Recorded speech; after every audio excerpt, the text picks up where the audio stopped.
Marcus Thompson held the door open for his wife, Lisa, and their daughter, Amara, as they walked into Bella Vista restaurant on a warm Saturday evening in Scottsdale, Arizona. The restaurant was located in Thompson Plaza, an upscale shopping center that Marcus's company had developed and owned for the past 12 years. The plaza featured high-end retail stores, professional offices, and several restaurants, including Bella Vista, which had opened 6 years ago and had become known for its authentic Italian cuisine and elegant atmosphere. Before starting the video, don't forget to subscribe to the channel and turn on notifications. Now, let's get back to the video. Tonight was a celebration. Amara had just received her acceptance letter to Stanford University with a full academic scholarship, and the Thompson family wanted to mark the occasion with a special dinner. Marcus had specifically chosen Bella Vista because he'd heard good things about it from colleagues and because he wanted to support businesses in his own plaza. He'd made the reservation 3 weeks ago under his name, and had even mentioned it was for a celebration when booking. The restaurant's interior was exactly as beautiful as Marcus had expected, with soft lighting, crisp white tablecloths, and the pleasant aroma of garlic, tomatoes, and fresh-baked bread. Classical Italian music played softly in the background, and well-dressed diners enjoyed their meals at tables throughout the space. Everything seemed perfect for their celebration. Marcus approached the host stand where a young man in a black suit was reviewing the reservation book. "Good evening. We have a reservation for Thompson, party of 3 at 7 o'clock. The host looked up and smiled. "Thompson, let me check."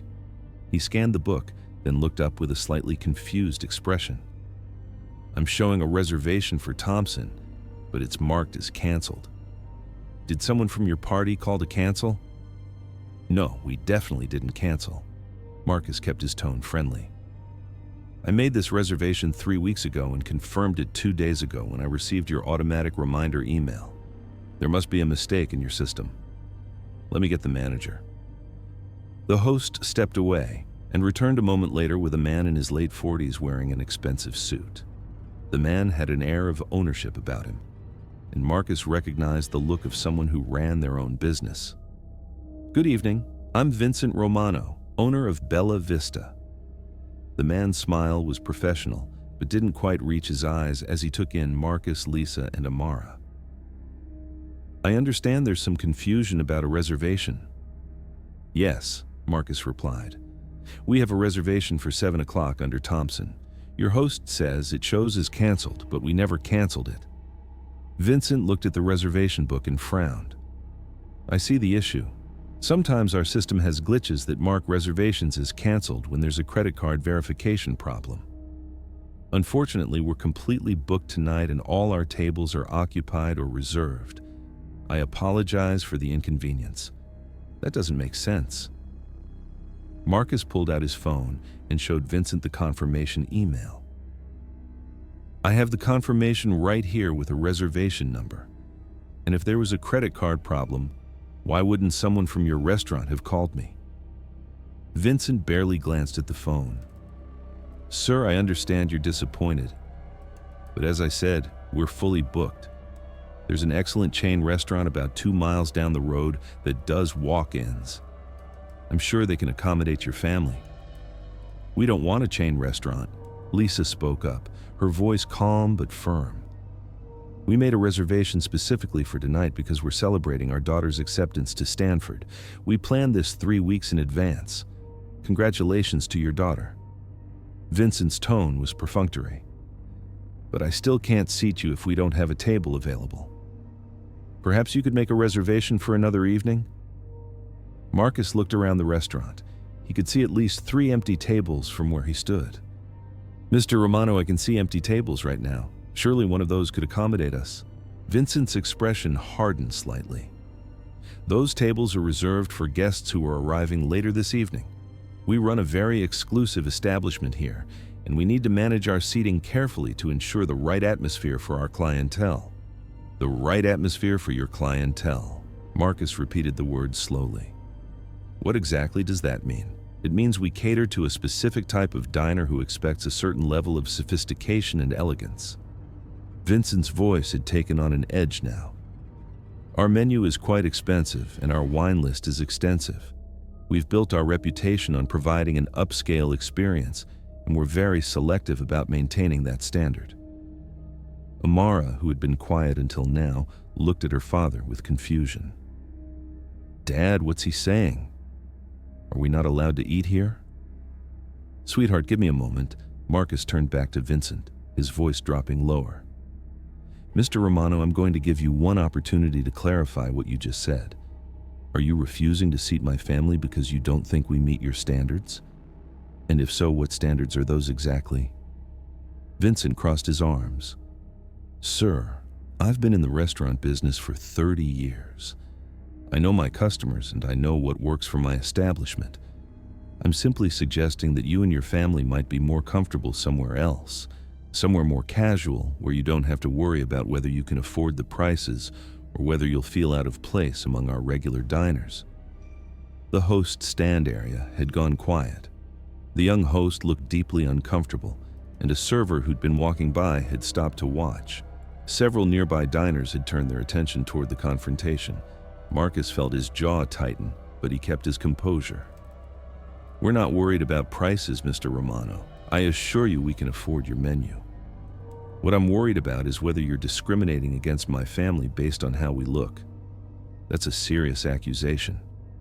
Vincent's face reddened. "I run a legitimate business, and I have every right to refuse service to anyone I choose. Now I've been patient, but I'm going to have to ask you to leave before this becomes a bigger problem." "A bigger problem? For whom exactly?" Lisa stepped forward. "Because from where I'm standing, you've refused to honor our confirmed reservation. You've made assumptions about our financial means, and you've suggested we'd be more comfortable eating somewhere else, all without any legitimate reason related to our behavior or the actual availability of tables. I don't have to explain my business decisions to you." Vincent gestured toward the door. "You have two choices. You can leave voluntarily, or I can call security to escort you out. But you're not eating here tonight." Amara's eyes had filled with tears, and she was holding her mother's hand tightly. This was supposed to be a celebration of one of the biggest achievements of her young life, and instead, she was watching her parents be humiliated and rejected in a public place. Marcus pulled out his phone and made a call. The phone rang twice before a man's voice answered. "Thompson Development Group Property Management. This is David Chen." "David, this is Marcus. I'm at Bella Vista in Thompson Plaza, and I need you to pull the lease file for this tenant. I'll hold." Vincent's expression shifted from angry to confused. "What are you doing?" "I'm calling my property manager." Marcus kept the phone to his ear. "You see, Mr. Romano, while you've been busy refusing to seat my family and suggesting we go eat at a chain restaurant down the street, you apparently haven't bothered to learn who actually owns this building you're standing in." Vincent's face went pale. "What are you talking about?" David's voice came through the phone speaker, loud enough for everyone nearby to hear. "Marcus, I've got the Bella Vista file pulled up. The lease is in the name of Romano Restaurant Group with Vincent Romano as principal. Current lease term expires in 14 months. They've been tenants since January 2019. What do you need? What are the terms regarding lease violations and landlord's right to terminate for cause?" Marcus kept his eyes locked on Vincent, whose face had gone from pale to gray. "Standard commercial lease terms." David's voice was professional and precise. "Landlord may terminate with 30 days notice for material breach, including but not limited to illegal activity, violation of Plaza policies, or conduct that damages the reputation or character of the property." Why do you ask? Because the tenant just refused service to me and my family based on racial discrimination. Marcus's voice was calm but hard as steel. He claimed we wouldn't fit his clientele, suggested we couldn't afford his prices, and told us we'd be more comfortable eating elsewhere. He did this despite us having a confirmed reservation and despite multiple empty tables being visible in his restaurant. The entire interaction has been witnessed by his staff and other customers. There was a pause on the other end of the line. Vincent Romano just discriminated against you? The landlord? The owner of the entire plaza he operates in? That's correct. And David, I want you to start drafting a notice of lease termination for material breach. I'll be sending you a full written statement of what happened here tonight, along with witness statements from anyone willing to provide them. This tenant has violated every principle of fair business practice, and I won't have discrimination happening in any property I own. Vincent found his voice shaking now. Mr. Thompson, please. There's been a misunderstanding. I didn't know who you were. If I'd known, I never would have... Would have what? Marcus cut him off. Treated me with respect, honored my reservation, welcomed my family to celebrate my daughter's achievement? The problem, Mr. Romano, is that you only care now because you've discovered I have the power to affect your business.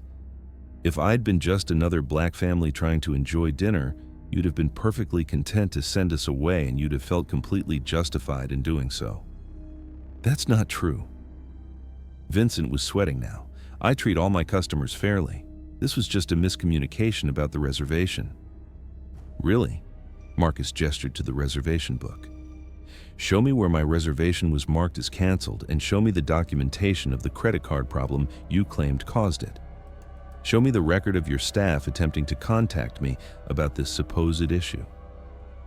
Vincent opened the reservation book and flipped through pages, his hands shaking. I'll have to check with my staff about what happened with your reservation. You do that. Marcus put his phone away. While you're checking, I'll be working with my legal team and my property management company to review your lease and determine next steps. Thompson Plaza has a detailed code of conduct that all tenants agree to follow and that specifically prohibits discrimination against customers based on race, religion, gender, or any other protected class. You just violated that code in front of witnesses, and you did it to the person who owns the property you lease. Mr. Thompson, please. Vincent's voice had taken on a desperate quality. Bella Vista is my livelihood. I've invested everything in this restaurant. I have employees who depend on me. You can't destroy my business over one mistake. One mistake? Lisa spoke up, her voice shaking with anger. You didn't make a mistake, Mr. Romano. You made a choice. You looked at us and decided we weren't good enough for your restaurant. You made assumptions about who we are and what we can afford, based purely on the color of our skin. That wasn't a mistake. That was prejudice, and you acted on it without hesitation.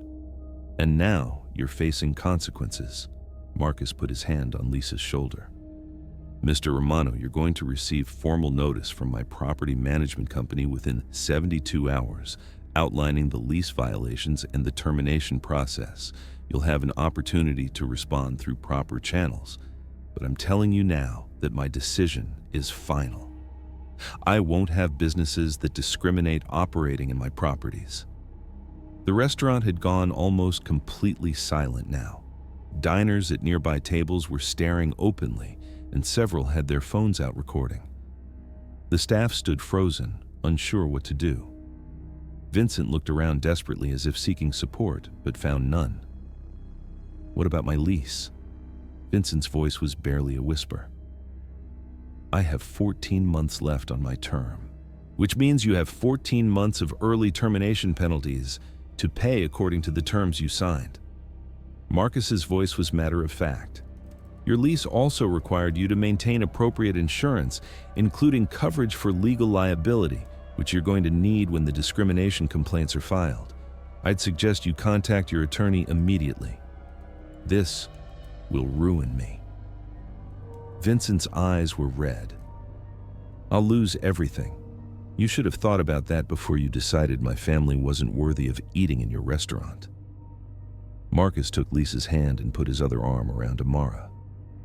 We came here tonight to celebrate our daughter's incredible achievement. Instead, she got to watch her parents be treated as less than human by someone who felt entitled to judge us based on nothing but appearance.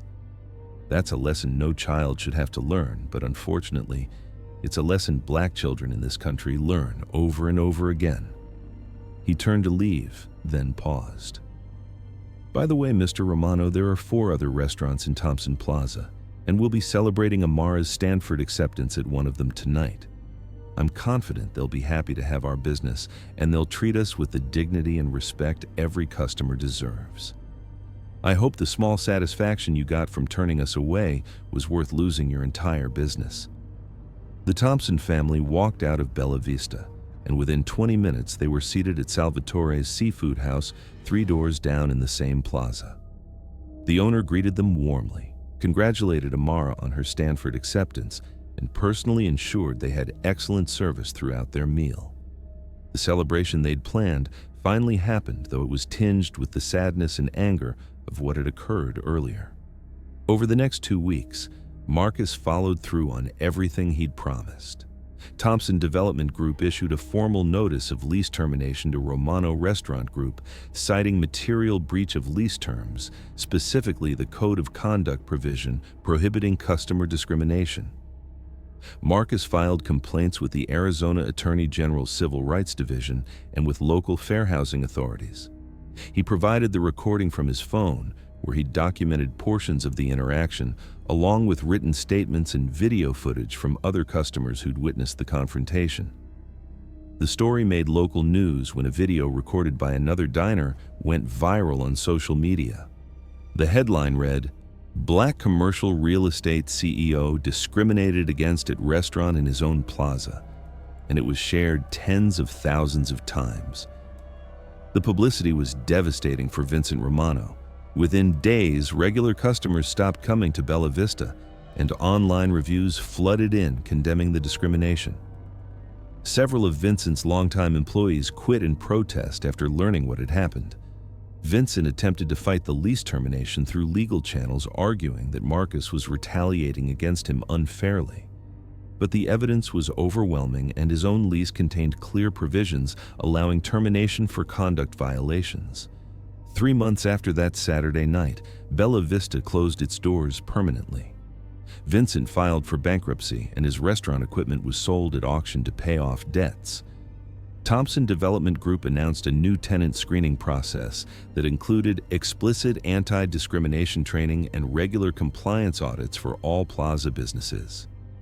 Marcus personally reviewed the process and made it clear that any future violations would result in immediate lease termination, regardless of the tenant's history or financial standing. The space that had housed Bella Vista was eventually leased to a Black-owned farm-to-table restaurant called Roots that emphasized community, inclusion, and excellent food. Marcus made sure the new tenants understood the history of the space and the importance of treating every customer with dignity. The restaurant became one of the most popular destinations in the plaza. For Amara, the experience was painful, but also educational. She saw firsthand how discrimination manifests in everyday situations, and how her father used his position and power to hold someone accountable.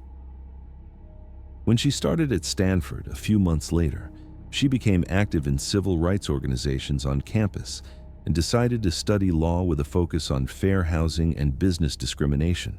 Marcus never forgot that Saturday evening, or the look on Amara's face when she realized they were being turned away from a restaurant for no reason other than the color of their skin.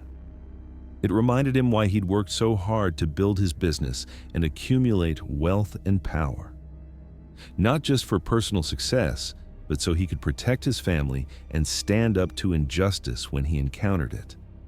Because sometimes justice means using whatever power and resources you have to ensure that people face consequences for their prejudice and that future victims don't have to endure the same treatment. Vincent Romano learned that discrimination isn't just morally wrong. It's also incredibly costly when you target someone who has the authority to hold you accountable. And Marcus Thompson made sure that lesson echoed through every business operating in his properties.